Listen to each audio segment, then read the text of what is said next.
はい、皆さんこんにちは。教育のるつぼ、英語で聞く世界の教育へようこそ。メインパーソナリティを務めている中津井風磨と、ラジオ聞きのノアです。よろしくお願いします。よろしくお願いします。はい、まず今回のちょっとラジオ、ポッドキャストについてちょっとご紹介できればなと思っています。まず僕たち、中津井風磨とラット岸本ノアはですね、現在アメリカの大学に通っていまして、人口のるつぼ、人のるつぼって言われているそのアメリカでいるからこそ、いろんな国から来ている仲間たち、友達がたくさんいるんですね。なので、そこで、少しでも世界の教育って今どういう状態なんだろうっていうところのご紹介と、彼ら、彼女らと、今後の教育について、世界の教育のあり方について少しディスカッションできる、1時間ぐらいのプログラムがあったらいいよねっていうところで、英語で聞くプログラムをスタートさせていただきます。そして今回はですね、第1回目のゲストとして、僕と同じ今1年生のハビーブ君に来てもらいました。彼はですね、2021年から、タリバン政権からの、支配が続いているアフガニスタン出身で、そのタリバンが支配する前、そして後の教育も知っていますし、かつ今アメリカで学んでいるっていうところで、そこの違いだったりだとか、今後の教育、彼教育活動家でもあるので、今後の教育についてどう考えているのだろうかっていうところに関して、根掘り葉掘りちょっと聞いていければなと思っています。そして、担当なんですけど、まず僕が基本的には、通訳、そして日本語のパーソナリティとしてお話しさせてもらって、彼、ラット岸本がですね、英語のパーソナリティとして進めていければと思います。よろしくお願いします。よろしくお願いします。Leave it up on you. Alright, so tonight's guest is Habib Habibi. Before we get started, I want you to tell a bit about yourself to the audience. Alright, Yeah. so it's a pleasure to be here. Thanks for your invitation. Thank you for coming. Thank Thank you for you. coming. My name is Habib Habibi, and I'm from Afghanistan. I'm a computer science major at Earlham College. I went to high school in Hong Kong. I'm a UWC alum, for those who know UWC. And right now, I am interested in AI and trying to make AI useful for education. And I run educational platforms, Empowering Angels Club. I try to close the educational gap for Afghans and underprivileged countries overall. Thank you. そう、彼はですね、アフガニスタン出身で、ここは香港の UWC っていう、世界的に有名な高校を卒業した人で、今、コンピューターサイエンス、プログラミングですね。基本的に AI とかそっち系のプログラミングの方に興味、関心を持っていて、Empowering Angels Club っていうような、アフガニスタンの特に女の子にフォーカスした教育系の活動家をしている人です。Alright. Well, I will ask you more about the platform that you're building right now. But before we dive into the platform and the projects that you're working on, I would like you to kind of share a bit about yourself and your early life and how your education looked like, both in Afghanistan and the US as well. Alright. 今の質問は、彼の自己紹介だけじゃなくて、彼の幼少期からのその教育っていうところについてちょっと質問していきます。Well, I grew up in the capital of Afghanistan, Okay. Kabul city, Mm-hmm. and I was lucky enough to go to a very good school, which had Oxford system, they say. Okay. So we used to have English classes, and even our books were in English, some of our books. So I had this very good, privileged class education for my primary school. Mm-hmm. And then things happened, we moved out, and then things didn't go as well after that.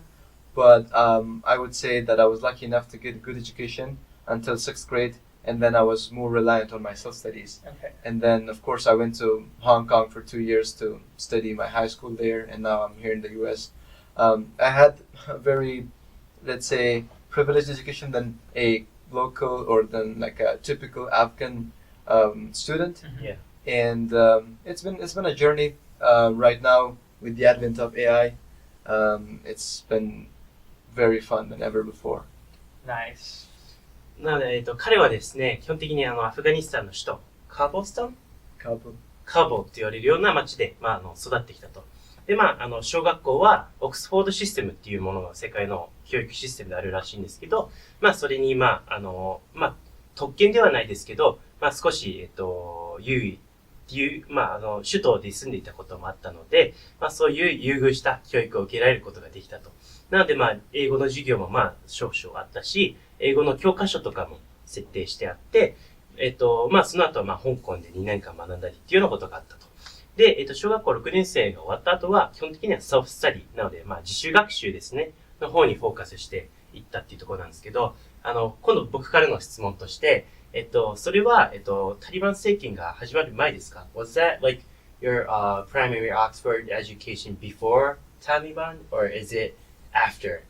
Well, yeah, that was before. That was way before. So the Taliban takeover is very recent. It's 2021, so Yeah. just 3-4 years. Mhm. So, and that was, of course, 10 years ago or more.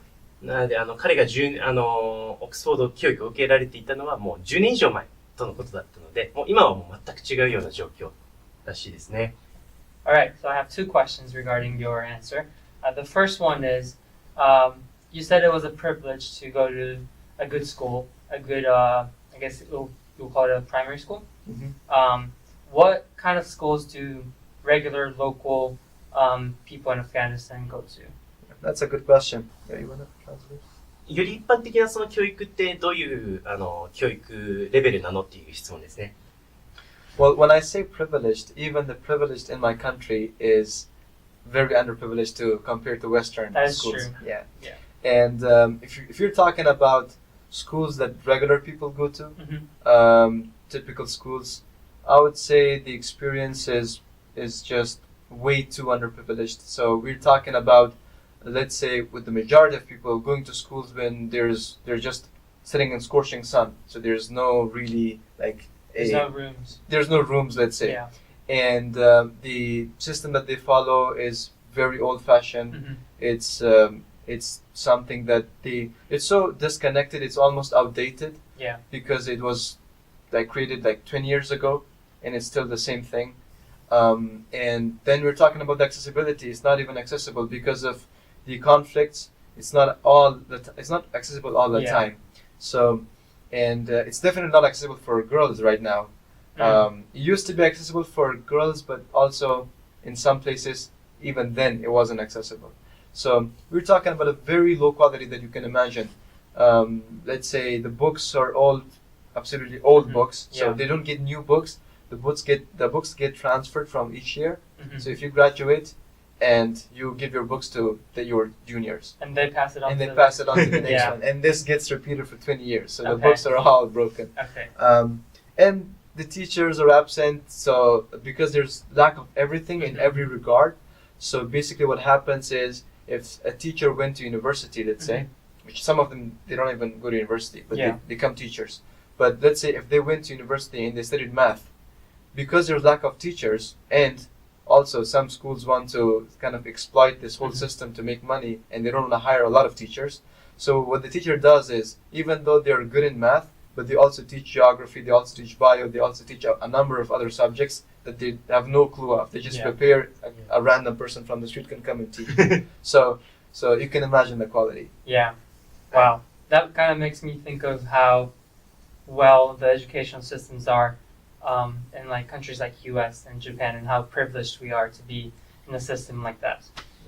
そう、なので、一般的な教育ってどうなのっていう質問に対して、彼が大きく言ってたのは大きく2つの問題点があるかなと思っていて、まず1つ目は、彼が言ってたのは、もう古すぎると。Outdated. outdated ですね。の単語っていうのが明確に出てきたんですけど、例えば、もう古すぎて、20年前に使われていた教科書が使われていると。で、この教科書はどのように受け継がれているかっていうと、もうお下がり形式で、もう卒業したら下の代に渡す。卒業したら下の代に渡すっていうような、日本とかだったらまた1年とずつちょっとずつ変わっていくかな、教科書は変わっていくかなと思うんですけど、もうそれが全くまずないような状況だと。で、教室も、建物があるわけじゃなくて、日本の、第二次世界大戦後の青空教室のような、もう太陽の下で授業を受けるんだっていうようなところが、まず outdated。古すぎるっていうような部分でしたね。そしてもう一つが、they are in a lack of everything。すべてが足りないような状態になると。先生も足りないし、教材も足りないし、知識も足りないし、例えば先生は大学出てるのって言ったら必ずそういうわけではないし、一つすごい衝撃的な発言があって、道端にいるそこら辺のおじさんでも先生になっている可能性があるんだと。で、かつ、例えば一人の先生を採用して、数学として採用したとしても、地理を教えたり、英語を教えたり、もういろいろ教えている、もうとりあえず、整理がつかないような状態。で、みんながイメージできる、もう一番レベルの低い教育を本当に想像してくれっていうような質問でした。回答でしたね。Alright, so the second question is, the school that you went to, with the Oxford system, did you have subjects like English, math, and other subjects that are common in the, educational system that we're familiar of? Yeah, so the school that I went to had this system where we had our own local education system as well, but it was also supported with some books from other countries, like the Oxford books. So one of the things that I can recall is I used to be able to speak English when I was very little. Yeah. And that's something that my dad would be very impressed of. And I used to be able to count and spell stuff in English. And by the way, we can dig deeper into this later. That foundation really helped me to be who I am right now. Mm-hmm. Because I can imagine if I didn't go to that school at the time, maybe I wouldn't be in this place no more. Yeah. So because that kind of set that base for me. Because when I was like 11 years old, by then, I was watching YouTube, kind of familiarizing myself with this content, educational stuff. I was able to be ahead of everyone else in my community just because I had access to internet and I could use internet because I knew English. Yeah. And our language, both of our languages are very underprivileged, so we don't have much educational content in our own language on YouTube or in any other website. So that's kind of like setting people apart, and that was really helpful. You want to shout out the foundation or school name if you want to? Yeah, so my school name that I Yeah. went to is called Kabul International Model School. I don't think it's in the same situation right now Yeah. as it was at the time, but we're talking like 13 years ago. We're talking 2009, 2010. That's even more than 13 Yeah. years. And that was So way before Taliban. That was that was like a decade before the Taliban. Yeah. なので今の質問は何だったっけ？今の質問はね、そのハビーブさんが通われた、アフガニスタンの中でもまだいい学校と言われているところの、オックスフォード式の教育っていうのは、こう普通の学校の、僕たちが知ってるいわゆる普通の学校のような英語の教科とか、数学を学ぶような授業があったのかっていう質問に対しての答えでした。で、彼の回答としては、あったかな、あったっていうような形に近くて、これもちろんタリバンの前ですね。今もう彼が言ってたんですけど、タリバンが来てからもう今どういう状況になってるかわからないっていうぐらいめちゃくちゃになってるらしいんですけど、もう2009年、10年っていうもうそういう前は、彼はもう幼少期の段階から英語ができていて、でこの英語ができると何が強いかっていうと、彼の母国語2つ、地域によってあるらしいんですけど、この2つがインターネットだろうが、YouTube だろうが、underprivileged って言ってたんですけど、なかなかソースがないんですよね、その母国語の言語で。なので、母国語を喋れたとしても、インターネットを使えたとしても、そもそも情報載ってないから自分で学習をもっとしたいだとか、情報を収集することができると。けど、幼少期の段階から英語ができていたもんだから、で、今、英語の YouTube とか情報とかってもう数えきれない人間の数以上あるじゃないですか。だからこそ、自分でどんどん学んでいけたっていうところがすごい大きかった。で、その英語のシステムがすごい良かったっていうような形ですね。Alright, so now we talked a little bit about your early life, and you mentioned a little bit about being able to access the internet and you knowing English, being able to look up stuff on the internet. And I think that ties in a little bit with the the organization you have and the activities you have right now. You want to share a little bit about that? And you can say the name if you want to, of course. Thank you. Yeah. Of course. So when I went to Hong Kong, I saw this massive difference between what the first world countries could see and could have in terms of education and what I had and what my people had. And when I was 15, 16 years old back in 2019, I used to teach English as a second language. And I had this experience with the academia, with the students, with the teachers. So I knew the level very well. And I had that kind of background that I could use. So me and my friends from Hong Kong and Spain, and that's again the beauty of teamwork and people around the world, we started this organization called Empowering Angels Club. What we do is we basically aim to provide quality and accessible education for Afghanistan and other countries in the world regardless of any barrier. If it's political, if it's economic or cultural or any type of thing. Just for the information of the audience, Afghanistan is a country where girls cannot go to school after 6th grade. So girls graduate after 6th grade. They have their ceremonies, they have their caps. Really? Yeah, it's painful and kind of funny to watch at the same time. I can't imagine. Yeah. Yeah, it's terrible. So, and this is a political barrier, by the way. But even if you go back 3-4 years ago when the Taliban weren't there, still millions of girls couldn't go to school because of economic situations or because of cultural. My sister didn't go to school because we thought that culturally we didn't think it was a good idea, even though we were living in the city. Yeah, and that was the norm. That was the norm in my family, or like let's say in my grand family. Yeah. So just to tackle that and to kind of make this big change that is needed, we have this organization now, and what we do is we have a website and a community of more than almost 1,000 people right now, and we have classes, we have mentorship programs, we have volunteer teachers from all over the world. Even we have 98 teachers from different countries of the world, and we do skill development classes, we do whatever that is needed. And the other thing that I want to touch upon is the accessibility. So we wanted to make it accessible for everybody because there are some constraints. People don't have internet, so we want to reach this whole world of education to them, even if they're in the villages or like they don't have without access to internet. Yeah. We do this through books, through print, to USBs, offline resources, and there's just a number of things I can talk about. Thank you so much for that. 今の質問が、今彼が、Empowering Angels Club っていうような、オーガナイゼーション、団体を運営してるんですけど、それどういう風な経緯でやったのっていうところの、質問が、飛んだんですけど、彼の回答としては、まず、UWC、高校では UWC、ぜひ皆さんに調べていただければわかるんですけど、っていうような高校に行って、香港にあるんですけど、世界各国に校舎があって、その中の香港校に行ったんですけど、その中で、アフガニスタンとそこの教育の格差に、愕然としたと。で、彼、その高校に通っていた、was it Spain? スペインの友達と、今の団体を始めたと。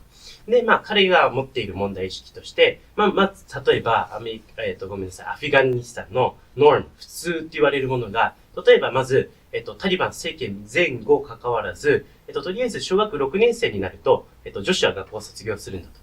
で、例えばタリバン前だと、エコノミック、つまり経済的な理由で、その後の学校をpursue、つまり続けることができない。で、タリバンの後はもうシンプルにポリティカル理由ですね。政治的な理由で、もう小学6年生になる。もしくはその前からもう学校に行けないっていうような状態が続いていると。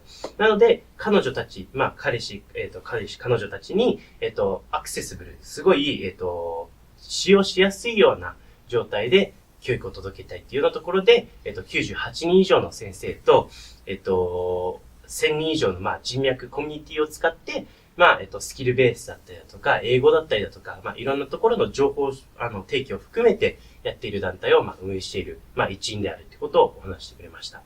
で、my question, to you is that, as a Japanese, before I even talked to you, we knew that the Taliban took over and there is a whole entire chaos in the country.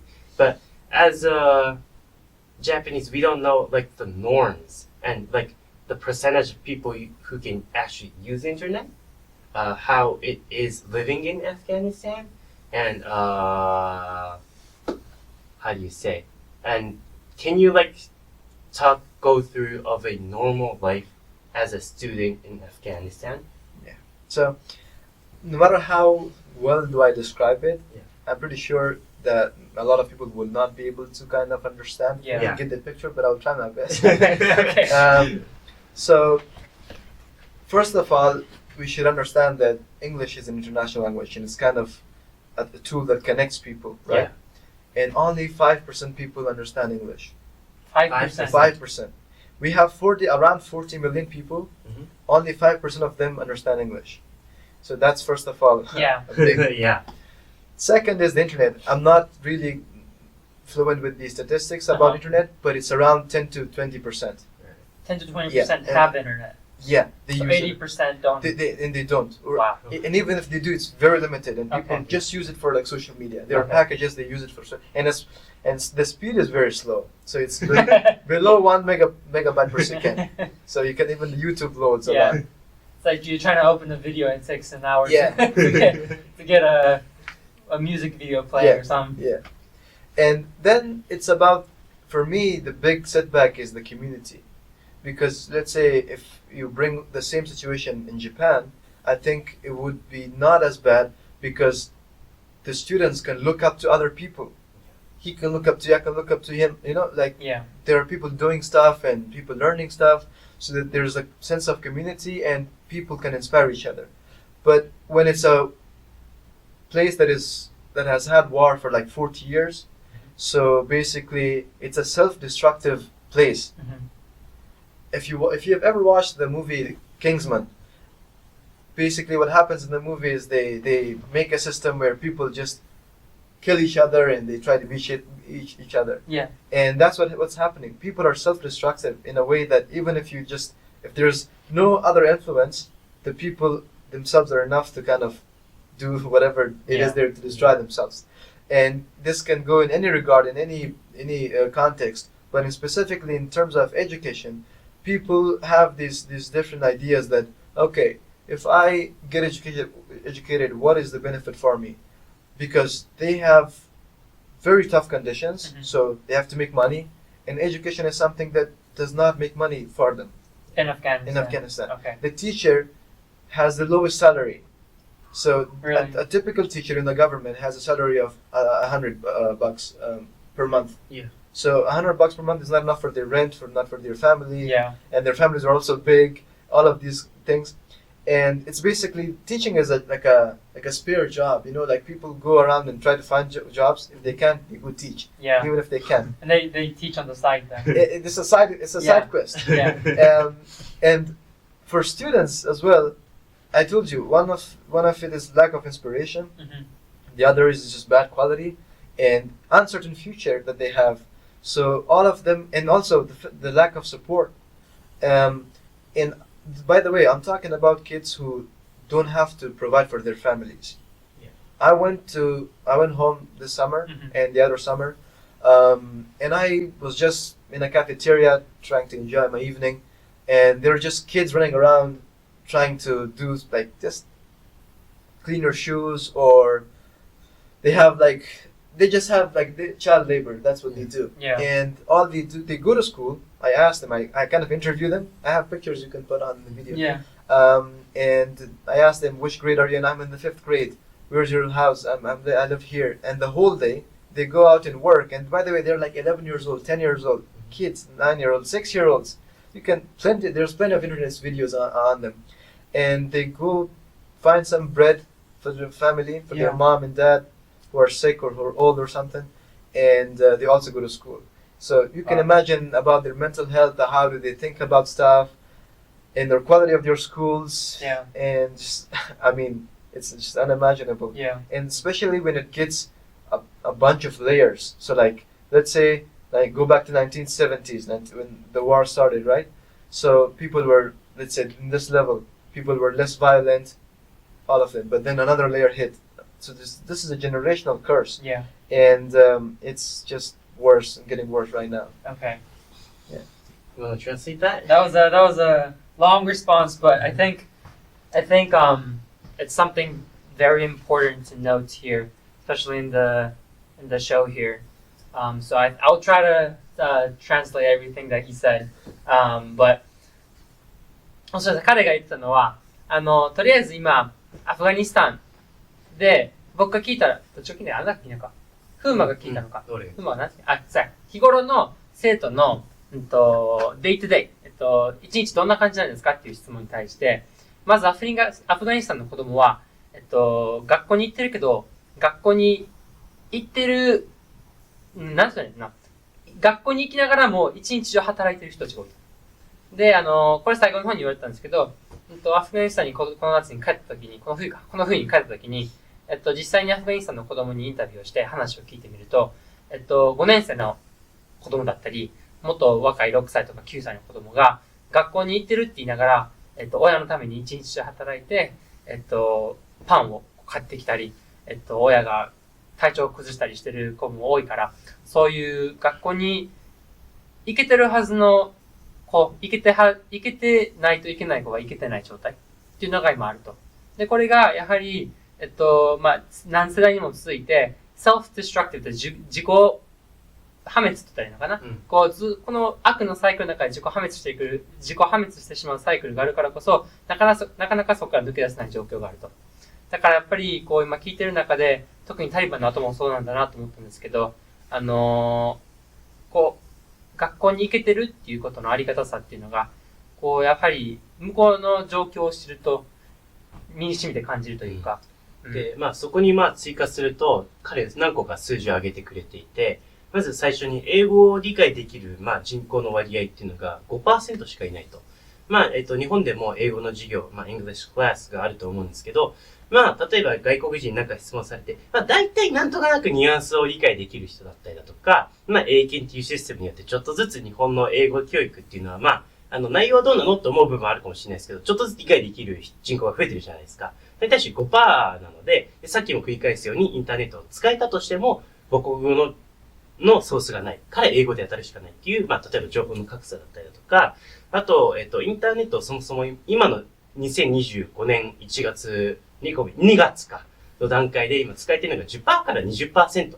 だから、1割から2割ぐらいの人ですね、しか使えないっていうような状態が、彼はそれなりに、アフガニスタンの中だったらいいところに出てきたけれども、普通の一般の人って言われる人は、英語の理解もなければインターネットのコネクションもない。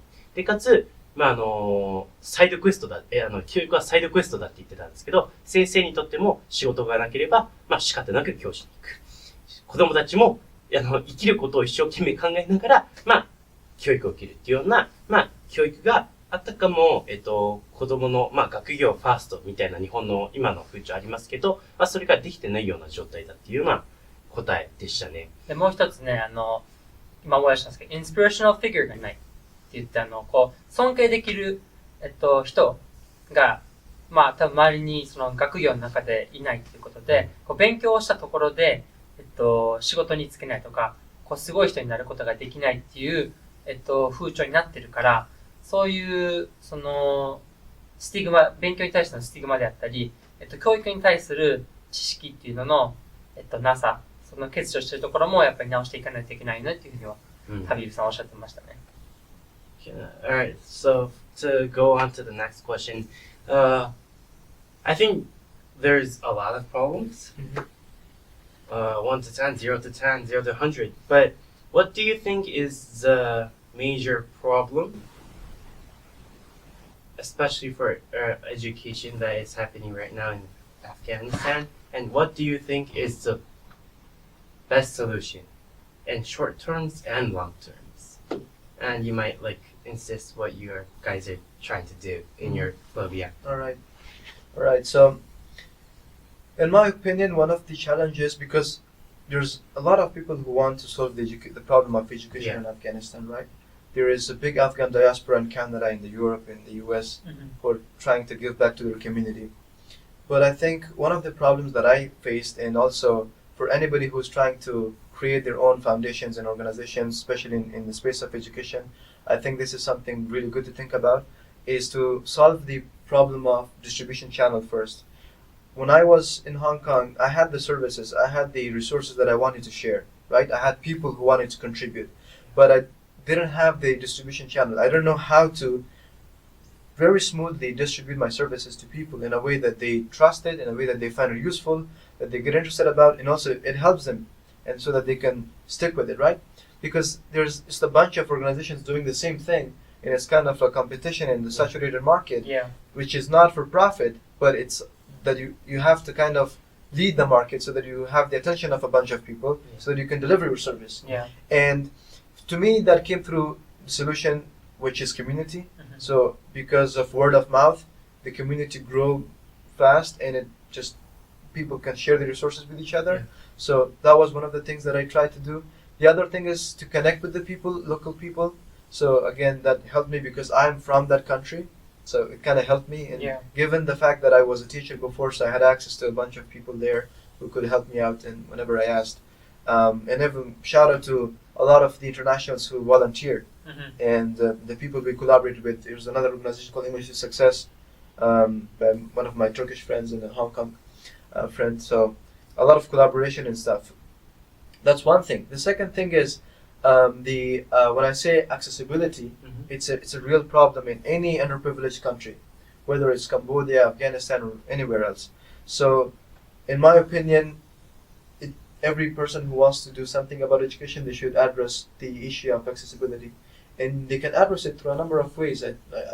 One of the things that we are planning to do is to assemble all of the resources that we have in a very sustainable way in USBs and give them to the people, and then they can spread it around in their villages. Yeah. I mean, I have people who live in the villages, and this is, by the way, one of the things that keep me going, is like one of the sources of inspiration, is how many people there are in the middle of nowhere, in the middle of some mountains, Yeah. just hoping this person is out there, and you are their only hope. Yeah. Because a lot of people want to escape the country just to have good education, which is a fair thing to do. Yeah. Yeah. But also, a lot of people are there just trying to have some education. When I say your family is forcing you to get married, because what else are you doing there if you're not getting educated, right? Yeah. School is banned for you. You're almost 17, 18. You're a girl, and there's no school. There's no road. Like, you're living in a village in Afghanistan. That's like the middle of nowhere. So, for us to do anything to them is more than what we can ever imagine. Yeah. And another thing is that, especially one of the things that I really focus on, and I think everybody should, is AI integration, the integration of technology in education. And let me unpack that a bit more. And by the way, this doesn't just apply to Afghanistan. This applies to the US and everywhere else. Japan, in my own opinion. I think I don't agree with this traditional education teacher in front of the class, students listening to them. I don't agree with it. I think this is old-fashioned. I think we're not there anymore. One of the things that I encourage, and I always do in my own classes as well, because I teach as well on weekends, is to basically, the function of the teacher should be like a mentor. So the content shouldn't be produced by the teacher. The content should be there in the internet, which is already there, and it's in very good quality if you look at it. Because the people who produce educational content, first of all, some of them are very highly skilled. Second, when they do it, they're doing it for business purposes, and they're doing it once at a time. So they say, this video is going to be out for the rest of my life, so I have to make sure this is the best. So the quality is very raised there compared to a class that Where a the teacher can teaches teach, every day if they're feeling good or not, depending on their mood. I don't know. So what we do is we give the content to the students. They read it. They do exercises on the internet. They use AI as well, and we give them all of these addresses that they can follow. And once they feel good about it, they come to the class, they solve their problems. The teacher kind of explains things even more in a more real-time conversation. And then there's plenty more exercises. And also, we always encourage them to use AI in their advantage. So I think a teacher should become more of like a mentor than just a teacher who does all of the things by themselves. Yeah. And there are many different things as well when it comes to education and the techniques there that I can talk about. But me, I'm really focused on online education, because education is banned in some countries, or it's not, like, it takes so many resources to have in-person education. Yeah. So that's why online education is a good alternative, but also it should be something interactive, gamified, something that is useful, and that's why it can be useful. In the long term, there's definitely a lot of work needed to raise awareness about this issue and to get more help from people. But I'm not that person who's gonna protest a lot or who's gonna like go to the UN. I'm not. I respect how to do these people who do it, but I think if we shift our focus more in creating practical solutions rather than just talking about, because if you just keep talking about it, then nobody's taking action. Yeah, and then if there's no product that's coming out of it. Yeah, exactly. Yeah. And some people may think that with respect to international community, with respect to the United Nations, right? I think even though they can do a lot about it, they don't do it. So I think you have to solve your own problems. And as an Afghan, I tell my fellow Afghans, and as Japanese, I tell you to just make sure you solve your problems by yourselves. That's the best thing, because you know the problem very well. You come from the context, and you're well connected. You have all the cards with you.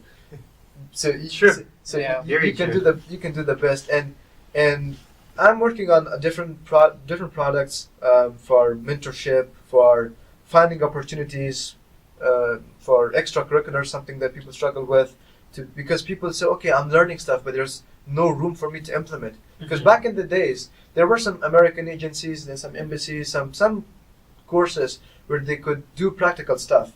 They could get funds from the UNICEF, but right now that pool has been lower than any time before. So, but there are some ideas that they can work on, especially with the AI and the AI integration. They can do so much more than they expect. Coming back to the point of the solutions in the long term, I really want to create like a big army, like a big community, people who really want to do things. And I've seen this firsthand, in first-hand experience with my own students, people who talk to me, people who I know in my community. I have a mentorship program recently, and basically I share all the resources that I have. I work in the library just to get enough money. It's not even much, but it still helps me pay my subscriptions and kind of buy me some time with my academics to manage, and also help those students who want to do stuff. So I think focus on communities and building people, empowering people. That's why we call it Empowering Angels Club. So people need to be empowered, and once they're empowered, it's a cumulative effect. It's something that grows, and hopefully it can be a solution. Yeah, I'll come back to one of the comments that you made, because I think I share the same thoughts on it. But before that, let's try to translate what Habib just shared with us. どうですか皆さん、ちょっと英語聞き取れました。ちょっと僕もね、今ね、長すぎて、you're making a time for That's a the long comment. I appreciate it though. It was a good comment. まず、質問なんですけど、まず、今、いろんな問題が国内で、アフガニスタン国内で起きてるかもしれないけど、ショートターム、短期的、そして長期的な解決って何だと思うっていうところに関して、まず僕の方から質問させてもらいました。で、何個かはまずもらったんですけど、例えば短期的なところで言うと大きく3つかな。まず1つ目が、コミュニティだったりだとか、人の、の情報提供みたいなところについての問題感っていうのを彼は感じていて、っていうのも、アフガニスタン国内で今、この教育問題を解決しようとしている人はたくさんいると。団体もいろいろあるしっていうところであるんですけど、その小さいマーケットをどうやって分割するかみたいなところの取り合いになってしまっていると。で、けど、さっきも一番最初に数字をちょっとお話したように、10% から 20% しかインターネットゲットできてないし、5% しか英語できないっていうところで、どちらかっていうとその市場をもっと開発していく市場というか、もっとそれを広げていくっていう方向に走っていくべきなのに、それを分割していくっていうような団体の取り合いっていうところがすごい大きな問題だよねっていうのがまず一つ目と、彼が使った言葉はね、distribution。distribution、こう広げていく。その方法を模索するのがやっぱり難しいけど、そこが課題だよねっていう。まず一つ目ね。けど彼自身の体験として、口コミですよね。人が人を呼ぶっていうように、彼がやってる、Empowering Angels Club では、人が人を呼んで、ちょっとずつ大きくなって、で、かつボランティアの人たちも、善意を持って、たくさんの国から、それぞれ、忙しいものを抱えながら協力してくれているっていうところにすごい感謝を感じているっていうのが、まず、一つ短期的な問題とソリューションでしたね。二つ目が、accessibility。そうだ、それだ。手の入りやすいかな。その問題で言うと、アクセシビリティってもいろいろインターネットでもあるし、それ以外の本とか教材とかもあると思うんですけど、一つ彼が言ってたのが、USB フォームで、USB ごと送っちゃうと。でその USB に、教育の、教材なり、子供たちが学べるようなものが入っていて、それを子供たちがこう回して使うことで、もっといろいろに多くの人が簡単に、教育がこう手元に入れるような、システムを今作ってるとおっしゃったんですけど、それやっぱりアクセシビリティの問題もやっぱそれだけじゃ足りないと。で、それ以上にこう、もっと多くの子供たちに自分のしている活動を広げていくためにはどうしたらいいかっていうのが、ショートの短期的な、問題として今抱えていることの一つとして挙げてくれてましたね。And just to add something Yeah. before I cut you off, Fuma was a part of this as well because we were talking about accessibility. So Yeah. I just wanted to add something that I forgot to add. Because I said 5% of people speak English, and look at Khan Academy, look at Organic Chemistry Tutor, all of these everything people, is English. everything's in English. Yeah. So just to solve that, and again, when I focus on AI, because that's what I major in, I have to mention that we created this AI tool that translates the voice of an English video into Persian, into many other languages, like Catalan, like languages that are underprivileged. So basically, we dub the video. It's super simple to use. You take a YouTube video, and it dubs it for you in Persian. So you basically have access to all the content in the internet in your own language. So it closes the gap. Yeah. And that's where it comes when we talk about AI and accessibility and solving and integrating AI in education. That's incredible. That's incredible. で、今、彼が何を付け加えたかっていうと、もともと彼の信念として、今の従来型の先生がいて教室で教えるっていうところに対して、もう今はもうその時代ではないと。アフガニスタン出身でありながら AI、人工知能に関して専攻している身としても、インターネットに全て情報があるんだと。で、変な話、例えば教授って今すごい信頼性が日本の大学であるけれども、気分次第では、この教授のせいによって授業が良くなることもあるし、変な話、クソになることもあると。けど、今YouTube とかに載ってる情報って、ある意味、この YouTube 媒体を使ってお金を稼いでる人もいるから、この動画のクオリティっていうのがちょっとずつ担保できてるんじゃないかっていう、新たな捉え方をしていて、それを広げていくと。で、かつ、これもう一つ、今、さっき付け加えたことなんですけど、人工知能 AI をどんどん使っていこうぜと。で、すでに情報、インターネットにすでにたくさんの情報が載っていて、信頼できるもの、信頼できないものをちゃんと情報リテラシーを持って、取捨選択していく能力があるのであれば、そこから授業を拾って教授、先生をもっとメンター的な立場として見て、授業ではよりアウトプットにちょっと重視したいだとか、より複雑なもっと事象について教えてもらうっていうようなことができるよねとか。で、彼がさらにアクセシビリティ、つまり、使用しやすさですよね。の部分で言うと、みんな 5% の人しか、英語ができないんだけれども、僕もちょっとこれ関わったんですけど、AI dubbing tool、つまり、AI を使って、翻訳する機能を、アプリケーションを作ったんですね。なので YouTube のリンクを1個拾ってきて、それをポッて乗っけると、それを、was it Persian?Yeah, Persian, Catalan, a bunch of languages. Persian, Catalan とか、彼の母国語、underprivileged、つまり、そこまで認知されていない言語に対して、言語に変換していってくれると。なので、彼がやったような自主学習っていうところに関しても、ちょっとずつ英語ができれば、そこの格差ができない、小さくしていけるような取り組みをしている。だけれども、どうやって英語を広めていくのかっていうのも、まだ課題感として持っているっていうところもお話ししてもらいました。付け加えると、最後、ちょっと長期的な部分の話だよね、を話したんですよね。で、彼の長期的な視点として、どちらかというと、ちょっと僕の方のニュアンスによるんですけど、外部的圧力によって変えていこうっていうような考え方なんですよ。どういうことかっていうと、確かにはプロテスト、つまり抗議をしている人はたくさんいると。アメリカでもすっごい大きな抗議っていうのが、デモ行進っていうのが、例えばブラックライブズマター、BLM だったり、イスラエル・パレスチナ問題だったりっていうのがもう大学内でも起きていて、例えばコロンビア大学とかすっごいニュースになったのは多分皆さんもしてると思うんですけど、抗議の考え方もわかると。だけれども、その抗議って話し合いをずっと続けていくんだけれども、アクションっていうのがなかなか見えないと。そのもしかしたら成功すれば大きな変化になり得るかもしれないけれども、その大きな変化になるまで、いつまでかかるかわかんないし、それが達成するかもわかんないんだ。っていうような考え方で、それよりかは、ちょっとずつ自分のできる、その半径、0.5 メートルかもしれないし、1メートルかもしれないけれども、ちょっとずつ自分が助けられる輪を広げていくっていうような方向で、助けられるんじゃないかと。で、さらに強いメッセージを皆さんに実は問いかけて、おっしゃっていて、今この短期的な理由と長期的な部分っていうのは、お前ら全員日本人は持ってるだろうと。すべてのお前のカード持ってるだろうと。コミュニティを持っているし、変な話、E メールをすればどの教授とも連絡が取れるし、英語も大体理解できるんだし、インターネットもあるんだし。ってなってきた時に、なんでみんなアクション起こせないのっていう部分は、彼すごい強いメッセージとして言ってましたね。Yeah. So the part that I wanted to talk about after hearing your comment is that the part where you mentioned how it's more important to put something in action rather than just talking about it or protesting about a particular issue. And I think that's something really important as well. One of the companies that we started, Tanken, we focus on that part of putting something into action and actually solving a problem, and not just thinking about it and not just doing research on it. You have to put it into action. So I just wanted to touch on that, and I really feel the same way about that issue. Yeah. That's amazing that you guys are doing that, because it makes other people inspired. Yeah.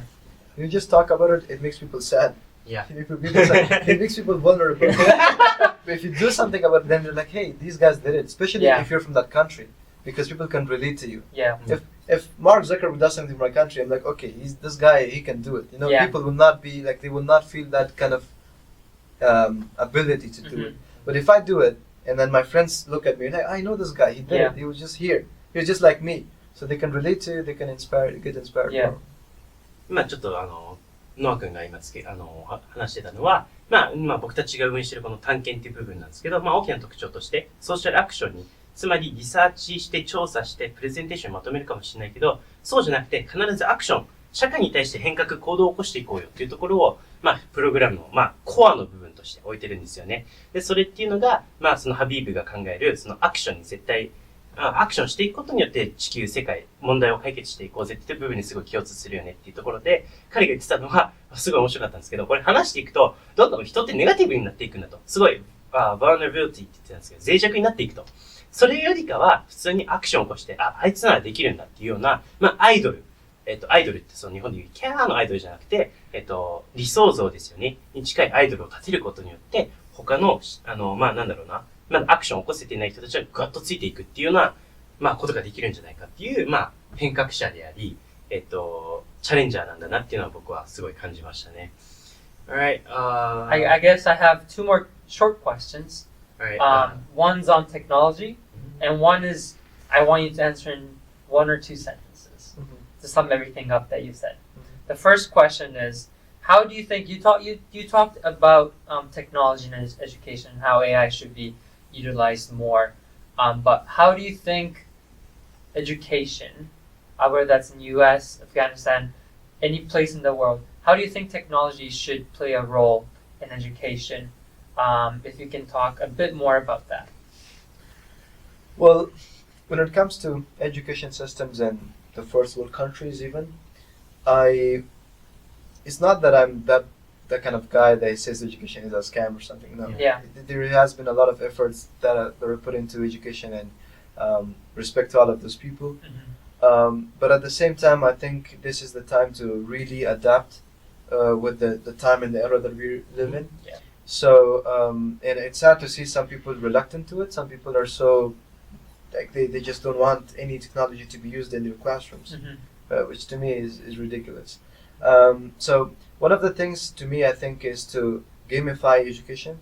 And this is a very big idea that people have been working on for a number of years now. But I think if you look at it, a kid can play video games all day, but if you give them a book, they get tired in just a few minutes. And yes, maybe the game is way more interesting, but maybe it's also a question of, have we failed in terms of making education that much interesting? Yeah. But it's supposed to be interesting. I think one of the things that I really didn't want to have growing up in my schools and everywhere, even right now, is someone telling me that, someone defining a concept to me, theory-wise. Because I'm the kind of person, and I think a lot of people can relate to me, is you should give me a context. And when Fuma told me that we will have a podcast, this is one of the things that I really wanted to mention, and it's good that you asked me the question, is context. And I'll come to say why technology can help us with it as well. But people have forgotten, some teachers, some education systems, curriculums, have forgotten the idea of context, themes.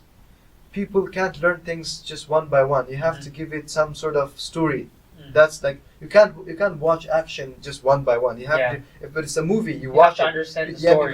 because there's some flashbacks, some relevance. Yeah. Yeah.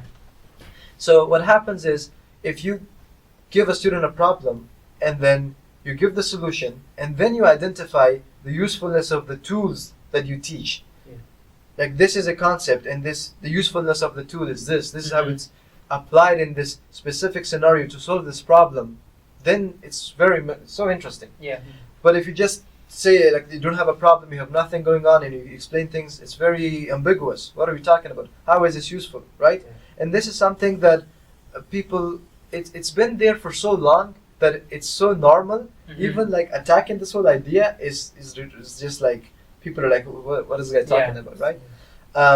So and when I say context making, that's when technology can come into play, Mhm. because we can use technology to create these gamified systems for learning. We can accelerate and make projects accessible that are not possible or that were Mhm. not possible Yeah. before.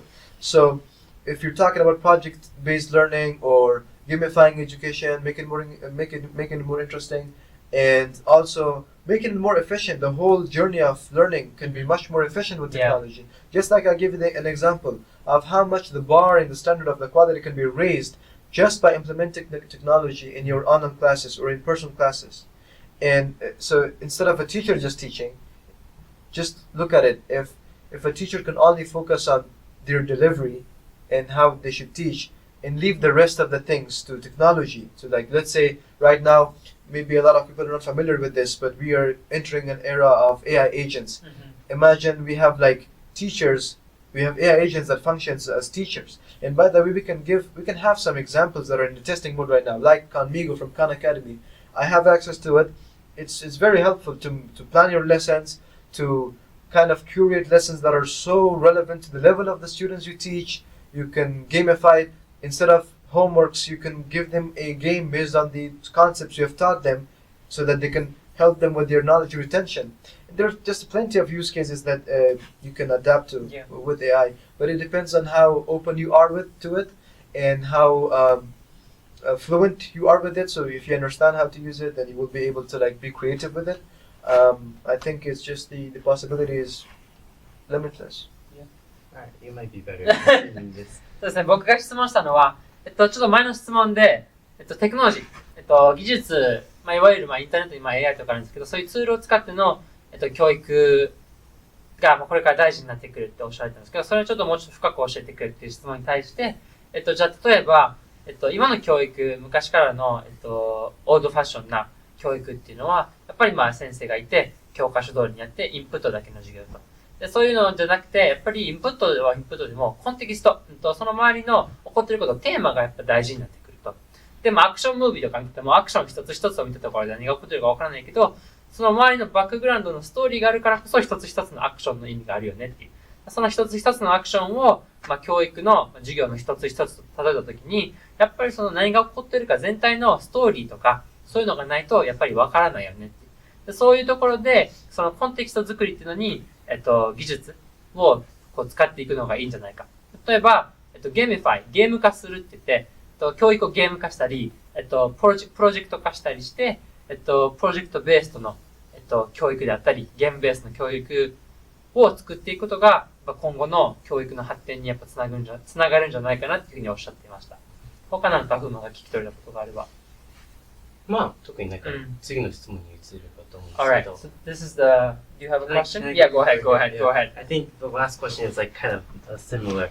So, what I really wanted to talk to you about this is that I want you to know about Japan and its education, what's happening in Japan. So what's happening in Japan is that a lot of people, they're not interested in education anymore. They don't want to go to schools.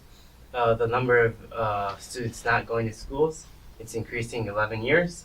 It's 30K right now.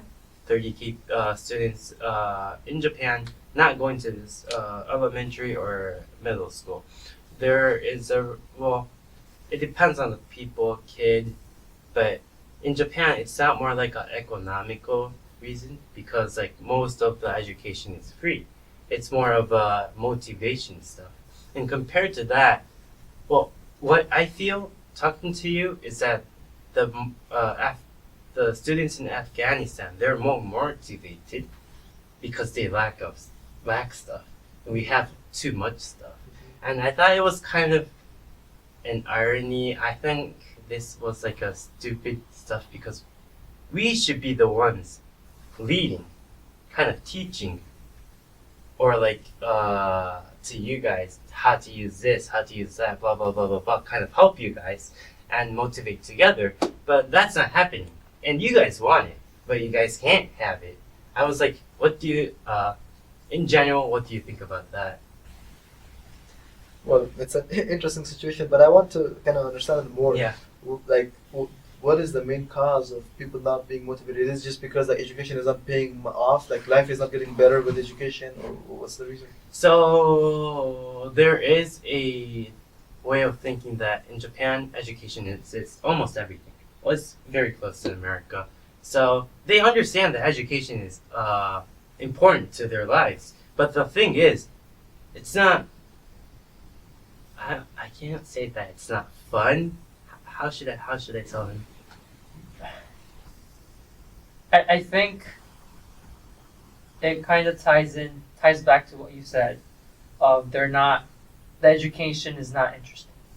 And I think it's kind of embarrassing to say that when we have all the resources in Japan to have a good education.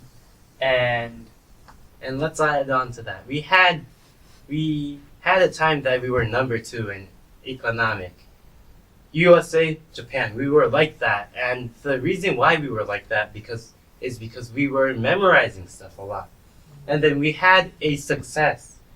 But now we don't have it anymore. And it is because we still look at that history. And we want to keep it that way. So we still have that memorizing is important kind of way of stuff learning, although we have very tools. input-heavy education. And that's why I feel like that's one of the reasons why, although Japanese students are very, very intelligent and smart, our, I think, GDP per Person? per person Family? or per Japanese person is like 27th in the world, which makes no sense. Like, how could people who are that intelligent produce so less, you know? And I think it's lack of motivation, and I think it's a mission of it's our mission to try to figure out why that's happening and to fix that. And I think it's a good question of you asking why that lack of motivation exists. I think so. Having lived in Hong Kong, which is an Asian country, which is different from Japan, of course, but it's somewhat relevant in terms of culture. I think the issue would be the effect of community and the way the society works there, because one of the things that people always talk about is that why is innovation rate in the US so high? Because people are happy to fail here. They're not afraid of failure here because it's kind of celebrated, like American dream, and I fail and I rise back, you know.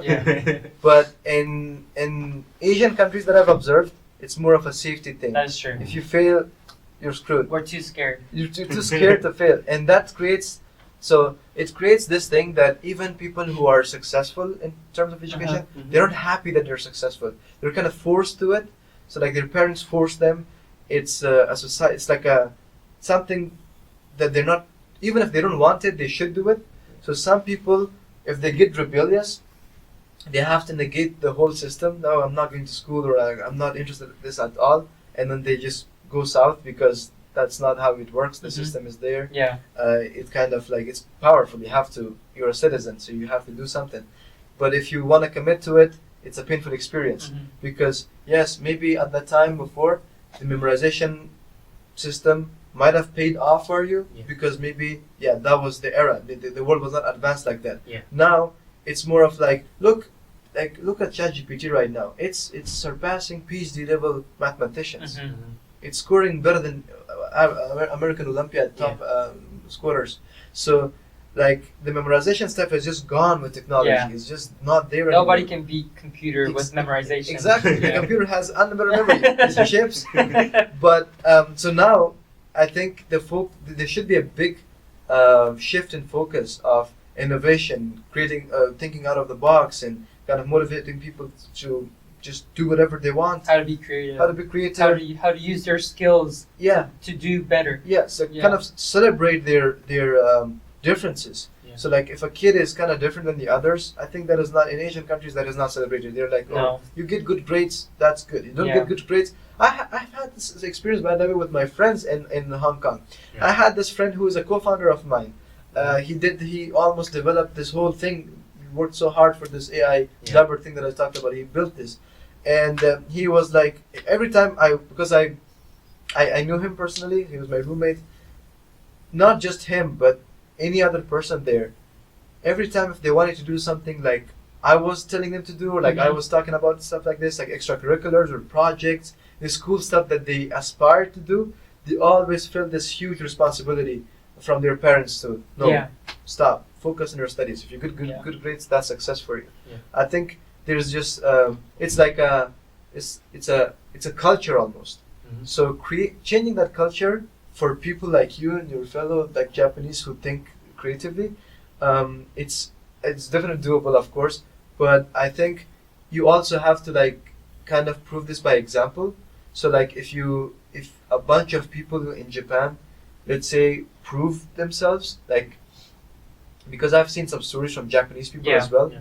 that they didn't go to school or they like dropped out of school and then they did good stuff. Then like one person inspires a whole community of them, and then it creates this ripple effect. It's gonna take you time, but I think I wish you all the best. Thank you, thank That's you. like what I could say. なので今の僕の質問は、すごいこのハビーブとの対談僕はすごい楽しみにしていて、その一番の楽しみが、まあ、ほぼ全てのものが手に入りやすい日本と、ほぼ全てのものが手に入りにくいアフガニスタンにおいて、大きな矛盾が生じていると。で、この矛盾ってどういうものなのっていうと、日本においては全てが手に入りやすいのに、lack of motivation、つまり、モチベーションに欠けている部分だったりだとか、なかなか動き出せない人が多い。それに対して、まあ全員が全員そういうわけではないけれども、アフガニスタンにおいてはもっとハングリー精神を持って、もっと、積極性を持って学びに行っている人がいるよねと。で、彼自身香港で学んでいた経験もあったので、普通にこれ、なんでこれが起こってんだと思うっていうところに関して、まあ、お聞きして、まあ彼が一番やっぱ話してたのが、まあよくアジア圏、まあ、香港と日本を必ず一致させる一致するわけではないけれども、やっぱり、失敗をやっぱすっごい恐れるよねと。なので、学業っていう物差しがあって、まあ、何かやろうとしても、まあ、保護者、親に対して、親がノーって言ったりだとか、まあ、あくまで重視はこの学業成績だよねっていうところに対しての、まあ、フォーカスが結構強すぎるんじゃないかと。で、失敗したら失敗したで、なんだろうな、切り替え方がやっぱ大きく違うって彼は言っていて、特に今僕たち今アメリカにいるんですけど、アメリカも、まあ失敗しても言われるぐらいの、まあその勢いで、まあ失敗したらナイスチャレンジぐらいの、なんて言うんだろうな、ぐらいのまあ軽い気持ちでチャレンジできるのに対して、まあやっぱりアジア圏って、まあどこか、まあ過去の栄光だったりだとか、まあそういうしがらみ、文化的なものがあるのかもしれないけれども、やっぱそういう部分が多いよねっていうところと。あとね、そのインプットとアウトプットの話をちょっとしてて、やっぱりその、フーマがちょっと言ったこの日本のこのまあ伝統的な古い教育の中の残ってるシステムの中でやっぱりこうインプットが多くて暗記強化が多くて、それをまあテストでテストするっていうシステムがもうほぼ、まあ、95% ぐらいと言ってもいいぐらい多分根強く残ってると思うんですけど、やっぱりハビーブも賛同してくれた通り、こうインプットするだけじゃもう社会に行って活躍できない時代になってると。だって AI の進歩もそうですし、テクノロジーの進歩もそうで、もうインプットする量だけじゃ絶対にこのテクノロジーには勝てない人間は。じゃあ何が勝てるかって言ったら、そのインプットしたことをどうアウトプットするか、いかにクリエイティブにアウトプットするかっていうところで人間はやっぱり勝てていくと。で、それができる人がこれから社会で活躍できていくんだと。だからそこの、今の日本に根強く残っている教育っていうのを、まあ、少しずつ彼の時間かかるというリップルエフェクト、こう、水に物を落とすと、ブワーって広がると思うんですけど、水面の水面でね、その ripple effect って言って、こう徐々に広げていくことができると思う。時間かかるけど、できると思うから頑張ってくれっていう励ましの言葉をもらったんですけど、そういう感じで、教育制度の、インプットを重視から、今度は次アウトプット重視に変えていく必要があるよねっていう、その一言をいただきましたね、ハビーブから。で、そこにやっぱ重要だなと思ったのが、そのオリジナリティ、クリエイティビティっていう彼がおっしゃってたんですけど、アウトプットするっていうのも、今日本の探究学習でちょっとずつフォーカスされてるけど、みんな同じことやってるじゃん。いや、そうじゃなくて、オリジナリティ、クリエイティビティを持った主体性のある、そのアウトプットっていうところに関しても、やっぱり、探究学習の一歩上のものとして、探検が提供しているサービスそのもの、ソーシャルアクションそのものなんですけど、っていう部分がすごい重要だなと。ちなみにね、探究学習って言ってるけど、みんな他の学校とかって、リサーチしたり、プレゼンしたりするのは探究学習じゃないから、正直言って。そうね。リサーチなんて、探究学習の一部としてやってると思ってるけど、この日本の外に出てみて、アメリカの教育とか見てみたら、物事を自分で調べるとか普通やし、それを探究学習とか言って特別な時間を作ってやるわけでもないし、普通の授業の中で調べるのをちゃんとして、それを人に伝える、プレゼンをするっていうのは、探究学習ってくくりじゃなくて、普通の授業の人でくくりとして入ってるから、やっぱそれ以上の探究学習っていうくくりじゃなくて、その一個上の、やっぱり自分でアクションを起こしていこうよっていうところまでやっぱ持っていくことが、必要ですよね、本当に。Two more questions? One? I have one more question, but mine's a summary question. It's like summarize an ideal educational system in one or two sentences. Yeah. I wanted to ask. All right. Before that, let me go. Yeah. So I think I shared about your organization a bit before in Instagram. I think some of the Japanese followers, they followed you. I think they kind of felt the feeling that they want to help, but they don't know how to help. What is a way a Japanese person to help you, especially because my mom followed you actually, but she said she doesn't understand a thing on Instagram. So although she might be helping you by adding one person on your Instagram profile, she said she might be able to do more. What can a Japanese person offer you to your vision, to your education? All right. Yeah. So first of all, thank you so much for sharing that and helping. Well, when people try to volunteer, it's a special moment for me because it's rare and I just don't want to mess it up anytime. Yeah. So I take it very seriously every time people want to help out. Understanding the people more, I think, would really help me more to tell you and to give you a good answer of how exactly can they help. There are a number of ways. So people can, if I don't know who are the people, right? Yeah. So let's say if they're teachers, they can be tutors. Even if they're university students, they know some topic well, they can be tutors to our Afghan students. If they are experts in a certain industry or they know something, they can help us with that. We can launch, we can collaborate, we can talk, we can have ideas. So for now, the volunteers that we're looking for are tutors and people who can work on innovative programs. So let's say, currently something that I want to do in 2025, especially in this semester for me, is to kind of bring the programming and AI education, like tech education, to my platform a lot. And we have started doing this by having math courses right now, and also English courses, of course. There's arts classes, a lot of classes, but I think we're trying to develop this base for programming and all of these app development, because you would be surprised. You can put this on the video if you want. I made a website. It's like a combination of Reddit and Tinder. So you basically swipe or scroll for opportunities that are legit, and our AI there is integrated. It's better than the ChatGPT or Claude free version. It's pro version we integrated, and it helps you to apply better and to understand what's required. And also you can get connected with tutors who are foreigners and Afghans who are in Canada and in the US or in Europe, or anybody who we sign up with. And this whole system that we made, I just made the website in 2.5 hours. And not a website like the Wix or something. Like you use some presentation, like WordPress. It's an actual coded website. Yes, there is some more stuff that needed, but you can still you can preview it in the video. But what I'm saying is, there is massive amount of ideas that I get from my students. So one of the things that your mom or the people in Japan can help with is to help those Afghan people to kind of turn their ideas into realities. They are very young kids, very aspiring kids, driven, hungry. They want to do stuff. They have all the time and all the dedication. They just don't have clarity. And I'm making this mentorship program, and I'm aiming by the end of 2025 I can have 1,000 mentors. But I started right now for myself to do it. I do it so that I understand the dynamics, so that I can help the mentors from other countries to kind of understand what the students need and what's going on with them exactly.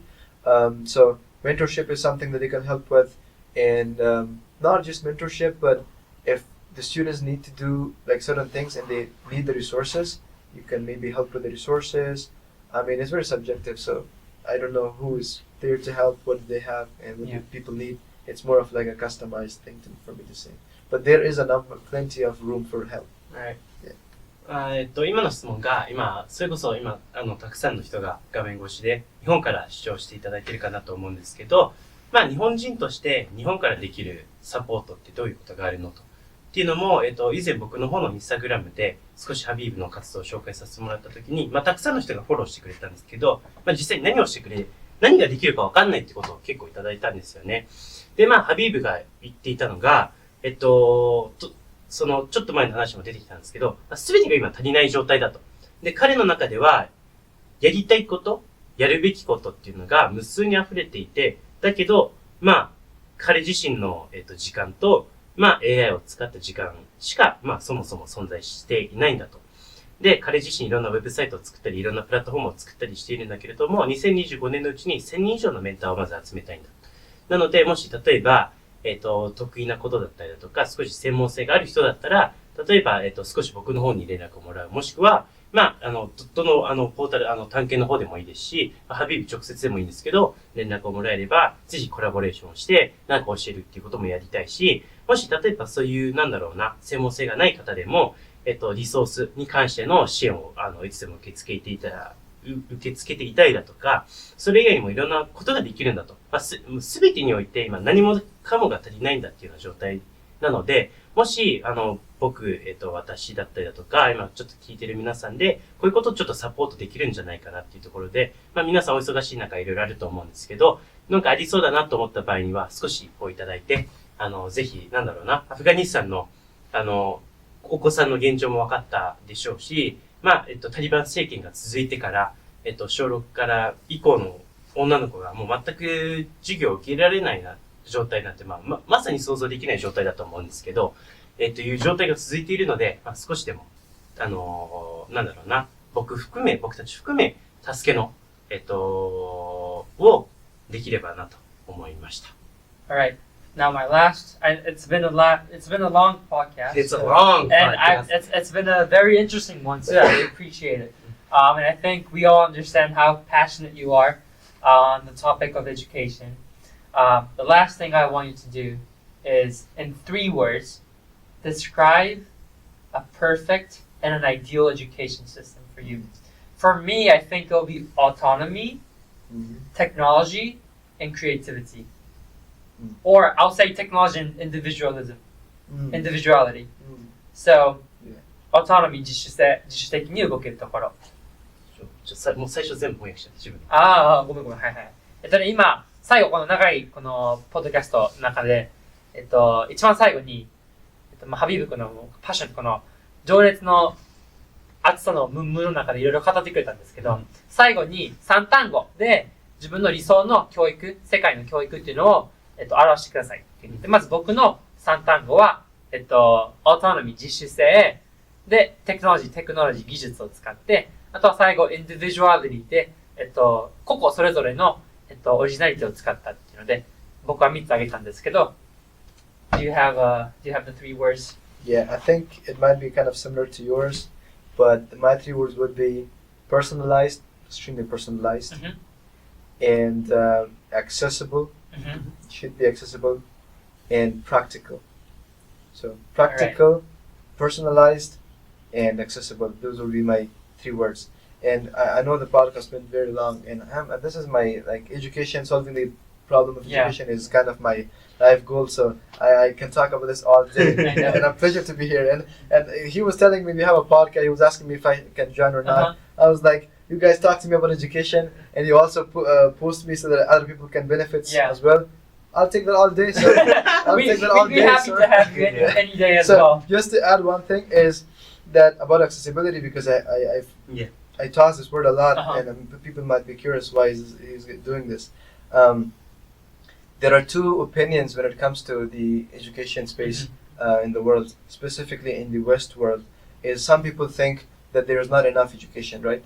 Some people think there is enough education, everything is out there. People are not bothered. Yeah. I happen to be on the latter, the second opinion. There is enough education in the West. People are not just bothered to use it, right? Yeah. But when we go to the other world, like the third world countries, it's a whole different dynamic. People want education so bad, but there's not enough education. And I think if anybody tries in Japan or in any other country, if they give 10 minutes of their day to dedicate that time and kind of do something relevant. So if people in Japan or any other country, if they dedicate even 10 to 20 minutes of their day to making education accessible in the third world countries, I think they're doing a massive favor to the world. And the reason is that those people in those countries are very strong, hungry lions, just waiting there for someone to open the door for them and just dominate and just do great things. Because first of all, it's the idea of survival. They rely on education for their survival. And the second thing is when they get liberated, when you help them, they never forget. I'm a good example for this. I came to Hong Kong because some Chinese dude paid for my education. Yeah. Right now, an American dude is paying for my education, right? So I have scholarship, right? And when you come from that scenario, when you're so scared that you might get stuck here, but then you work your way through and you find a way to go outside and to open yourself up to this immense world of opportunities. And then you look back, you can feel yourself. A few years ago, I was in that position. So every time people talk to me, hey, I want to go outside, I want to learn things, I can feel them so well. So all of those people in the third world country, if they get educated, if you make education accessible for them, I think there's so much potential locked up. Just like the idea, compared to the idea of how people think there are so many diseases in the icebergs locked up there. If the global warming happens, it's the same in education. I think I have students with incredible. I cannot even think about those ideas. They have incredible ideas. It's just that they don't know how to do it.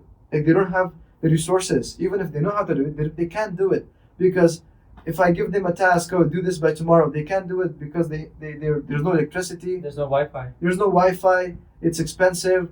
Their dad is not supportive of it. There's just a million moving parts that the people in this country, in this world, cannot even imagine. So imagine you're helping one of those people. How much potential, how much talent do you unlock? How much positive net impact do you bring to the world? So I think that should be a priority for everybody. そうですね、ハビーブ君が言ってくれた最後3つの言葉言ってからためにフーマンが最後のまとめをちょっと言ってくれると思うんですけど、ハビーブ君の言ってくれたのが personalized とすごいカスタムされた personalized されたすごい個別最適化されたですね、最近の日本語で言うと。で、practical 実用的な。で、最後に言ってくれたのがaccessible 簡単に手に入る。アクセスのしやすさ。っていう部分に、関してお話をしていて、特にアクセスのしやすさっていう部分で、彼はお話をしていて、教育論において、世界一般的には2つの論理があるんだと。1つ目が教育はまだまだ足りていないっていうのと、もう1つが教育が足りているっていう論理があって、彼自身は、前者である、教育が足りているっていうような考え方だと。だけど、彼が言うには、アメリカ人なり、その足りていないって言ってる人たちには、そのアクセスできる情報をただ見ていないだけだと。で、それに対して、例えば彼であり、彼の、アフガニスタンの子供たちっていうのは、そのシンプルにアクセスができないと。で、彼がそのアフガニスタンの子供たちをどのように例えてたかっていうと、すごい、ハングリー精神に富んだライオンのようだと。で、もし扉がちょっとでも開いたのであれば、そこから飛び出して、自分自身でブワーッと進んでいけるんだと。だけど、この世界がこの扉を開いてくれるっていうのは、ちょっとでもサポートをしてくれないと、なかなか彼らは飛び出していけない。彼らはすごい面白いアイデアをすでに今持っていて、社会解決の問題解決のためのソリューションを考えていて、毎日考えていて、だけどそれをどのように実現するかわからないんだっていうところが、やっぱりすごい最後の、理想の教育は何ですかっていう質問に対しての、すごい面白い返答だったなと思います。3単語で表すとごめん、めっちゃ俺も考えてたんだけど、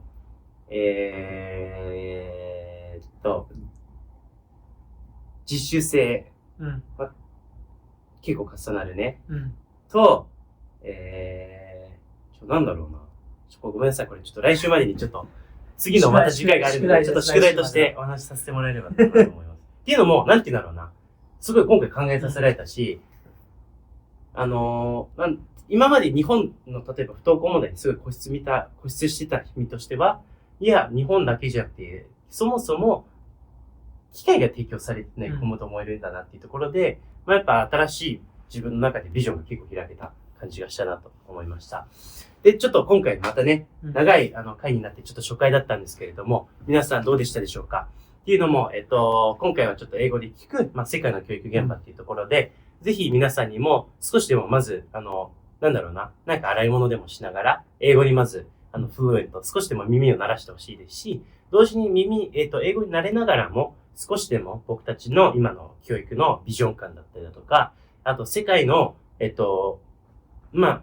アメリカが今教育のトップって言われている中で、このアメリカに学んできている世界の子供たちは、大学生たちは何を考えているのかっていうのを少しでも英語でちょっとずつ届けられればなと思うので、ぜひ今後ともこの、教育のるつぼ、英語で聞く世界の教育を今後とも視聴していただければと思います。これからね、まだまだ若手起業家なり大学生の面白いアイデアを持った人たちをいっぱいゲストとして呼んで話していきたいと思うので。そうですね。楽しみに待っていてください。次は誰だろうな。フォードかな自分の自国で、ゴミの問題がすごい激しいと。やっぱ、地域の人たちの仕事も失っていると。だから、どうにかして地域の人に職を与えながら、自分の、好きな自分の国をきれいにしていけないかっていう会社を立ち上げた人がいますので、その人を読んで、またやりたいと思いますので。Alright, it was a pleasure to have you. Thank you so much. Thank you so much. But in your language? Of course, I will do it in Japanese too. Because I took Japanese last semester. Oh, really? Yeah. Well, خدا کند که برنامه محاوره که ما داشتیم امروی دوستای ژاپنم نوآ و فوما براتون مفید واقع شده باشه. پیجشان فالو کنین در اینستاگرام و لینکش در استوری خود میمانم و با امید که همون تو برنامه دیگه داشته باشیم. Thank you. Alright. ありがとうございます。ありがとうございました。ありがとうございました。